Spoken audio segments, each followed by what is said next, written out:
And welcome back to another podcast with Mr. Hagan, and we're going to continue with the supply determinants on this video. So let's get right to it. My good is going to be cell phones. That's the good that we did on the last video as well. My good's going to be cell phones, and my real world event is going to be the invention of some new robotic arm or something, some new robotic arm that is used to produce the good, that is used to produce cell phones, used to produce the cell phones.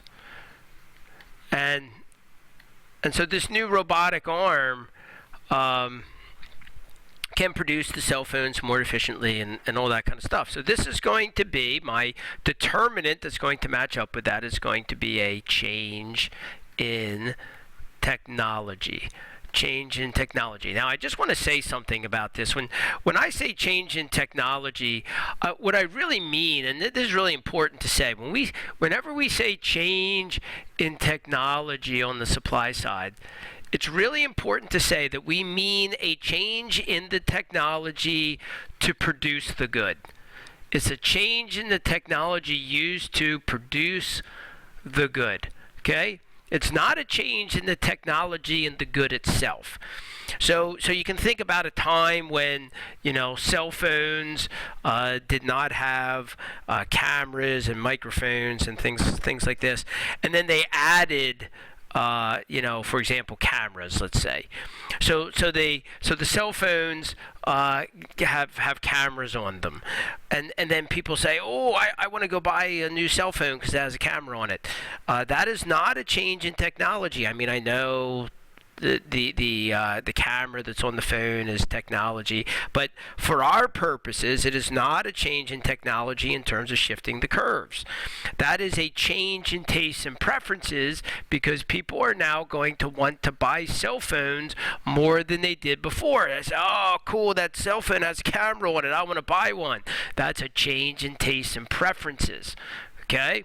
What makes it a change in technology on the supply side, what makes it a change in technology is it is a change in the technology that is being used to produce the good. That's what makes it a supply side determinant. Okay? So the new robotic arms that are used to produce the cell phones, that is a change in technology, because now we have this new technology that is being used to produce the good more efficiently. So if the cell phone company has this new technology, well, let's come over to the graph.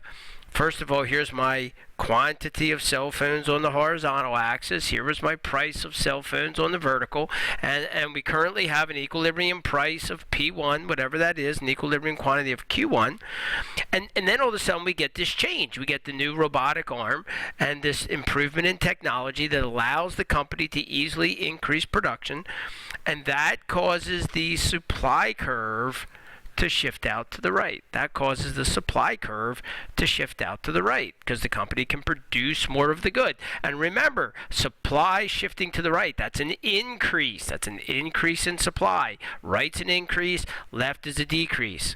Here's going to be my new equilibrium point, and so that means that the equilibrium price of cell phones is going to fall. Cell phones are going to become cheaper in the marketplace, and that's going to cause the quantity of cell phones to rise. That's going to cause the quantity of cell phones to go up. So then we would say this, we would say my shift is that the supply curve went to the right as a result of this improvement in technology, and that's going to cause the price of cell phones, we said, to go down. It's going to cause the quantity of cell phones to increase.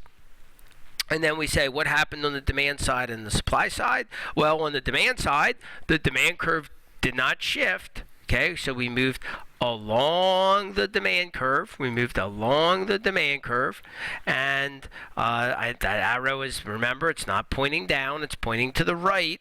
So that would be an increase in quantity demanded. As a result of the lower price of cell phones, people want to buy more cell phones than before. That's an increased quantity demanded. Okay? On the supply side, the supply curve shifted to the right, so that would be an increase in supply. So this new technology allows the company to produce more of the good, which increases supply, that lowers the price, which makes consumers want to buy more of it, increase quantity demanded. Let's say what our rule is here. Our rule is this, and it's a pretty straightforward rule. Increase in technology, that causes supply to shift right. Decreased technology obviously would cause the supply curve to the shift left. And you might say, well, no, wait a minute, Hagen, decreased technology, like how's that happen? Well, maybe there's like maybe somebody hacks into Amazon's website and they take the website down. That would be a decrease in technology. Amazon now can no longer sell products and so forth, and so their supply curve for products would shift into the left. So a decrease in technology can happen, and it would shift the supply curve into the left. All right, that's another podcast with Mr. Hagen. Thanks for joining me, and we'll see you on the next podcast.